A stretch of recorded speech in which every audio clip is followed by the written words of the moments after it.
ইরানের পরমাণু অস্ত্র নিয়ে যেন কৌতূহলের শেষ নেই পশ্চিমা দেশগুলোর। চলমান হামাস ইসরায়েল যুদ্ধের মধ্যেই তেহরানের পারমাণবিক কর্মসূচি নিয়ে বেশ উদ্বিগ্ন ইসরায়েলও। এরই মধ্যে মধ্যপ্রাচ্যের শীর্ষ সংখ্যাগরিষ্ঠ দেশটির পরমাণু অস্ত্র লাভের সম্ভাবনা নিয়ে জোরালো আলোচনা শুরু করেছে পশ্চিমা সংস্থাগুলো। এমন পরিস্থিতিতে ইরানের পরমাণু বোমা তৈরির সময়সূচি নিয়ে বিস্ফোরক মন্তব্য করেছেন জাতিসংঘের আন্তর্জাতিক পরমাণু শক্তি সংস্থার প্রধান। জার্মান সংবাদ মাধ্যম ডয়েচে ভেলেকে দেওয়া সাক্ষাৎকারে আন্তর্জাতিক পরমাণু শক্তি সংস্থা তথা আইএইএ এর প্রধান রাফায়েল গ্রোসি জানান, পরমাণু বোমা তৈরির উপযুক্ত ইউরেনিয়াম সমৃদ্ধ করতে ইরানের আর মাত্র 1 সপ্তাহ সময় লাগবে। তবে এ সময়ের মধ্যে ইরান পরমাণু অস্ত্র তৈরি করে ফেলবে বা এরই মধ্যে দেশটির কাছে পরমাণু অস্ত্র রয়েছে এমনটা সত্যি নয় বলে মন্তব্য করেন গ্রোসি।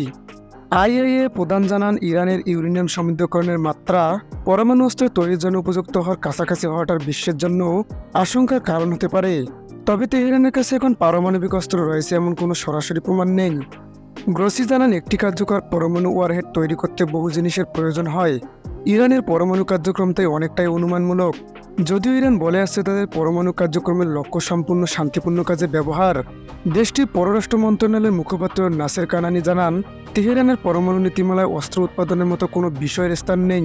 এমন পরিস্থিতিতে দেশটির পরমাণু প্রকল্পে জাতিসংঘের পর্যবেক্ষকদের প্রবেশাধিকার বাড়ানোর অনুরোধ জানান রাফায়েল গ্রোসি। এতে করে তেহরান পরমাণু প্রকল্প নিয়ে বিভিন্ন জল্পনা কল্পনার অবসান হবে বলে মনে করেন তিনি।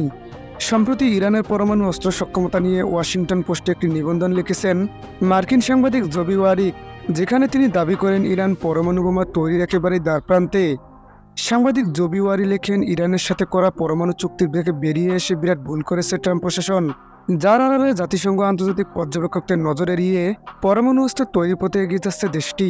নিবন্ধে উল্লেখ করা হয়, বর্তমান নিজেদের নাতাঞ্জ ও ফোরদা পরমাণু প্রকল্পে 60% পর্যন্ত ইউরেনিয়াম সমৃদ্ধ করেছে ইরান। পরমাণু অস্ত্র বা বোমা তৈরি করতে প্রয়োজন ন্যূনতম 90% সমৃদ্ধকরণ।